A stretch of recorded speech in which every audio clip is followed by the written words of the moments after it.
ರಾಜ್ಯ ಸಚಿವ ಸಂಪುಟದಲ್ಲಿ ಖಾಲಿ ಇರುವಂತ 20 ಸ್ಥಾನ ಇವತ್ತೇ ಭರ್ತಿ ಆಗತ್ತಾ? ಹಿಂದೆ ಆಗತ್ತಾ ನೂತನ 20 ಸಚಿವರ ಪಟ್ಟಿ ರವಾನೆ ಅನ್ನೋ ಪ್ರಶ್ನೆ ಇದೀಗ ಎದುರಾಗಿದೆ. ಸಂಪುಟದಲ್ಲಿ 20 ಸ್ಥಾನ ಖಾಲಿ ಇದೆ, ಹೀಗಾಗಿ 20 ಮಂದಿಯನ್ನ ಭರ್ತಿ ಮಾಡ್ಕೋಬಹುದು.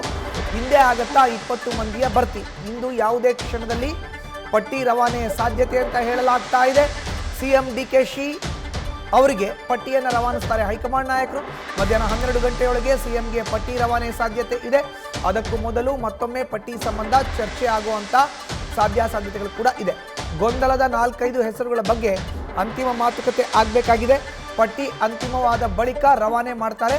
ಹಿಂದೆ ಪ್ರಮಾಣ ವಚನ ನಿರೀಕ್ಷೆ ಕೂಡ ಇದೆ.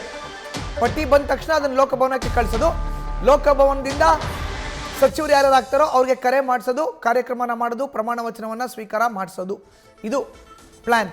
ಸಚಿವರ ಪ್ರಮಾಣ ವಚನ ಇಲ್ಲದಿದ್ದಲ್ಲಿ 1-2 ದಿನ ಕಾರ್ಯಕ್ರಮ ಮುಂದೂಡಿಕೆ ಆಗಬಹುದು. ಇವತ್ತಾಗಲಿಲ್ಲ ಅಂದರೆ ಪ್ರಾಬಬ್ಲಿ ವೆಡ್ನೆಸ್ಡೇ, ಬುಧವಾರ, ಅದರಲ್ಲಿ ನೋ ಡೌಟ್.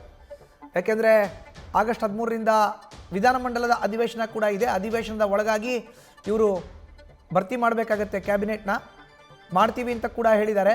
ಹೊಸದಾಗಿ ಬರುವಂಥ ಸಚಿವರುಗಳು ತಮ್ಮ ತಮ್ಮ ಖಾತೆಯಲ್ಲಿ ಏನೆಲ್ಲ ಆಗಿದೆ ಅನ್ನೋದನ್ನು ಒಂದಷ್ಟು ಅವಲೋಕನ ಮಾಡಬೇಕಾಗತ್ತೆ, ಮೇಲ್ಗಡೆ ಗ್ಲಾನ್ಸ್ ಮಾಡಬೇಕಾಗತ್ತೆ. ನ್ಯೂಸ್ ಫಸ್ಟ್, ನಿರ್ಭೀತಿಯಿಂದ ನಿಮ್ಮ ಪರವಾಗಿ.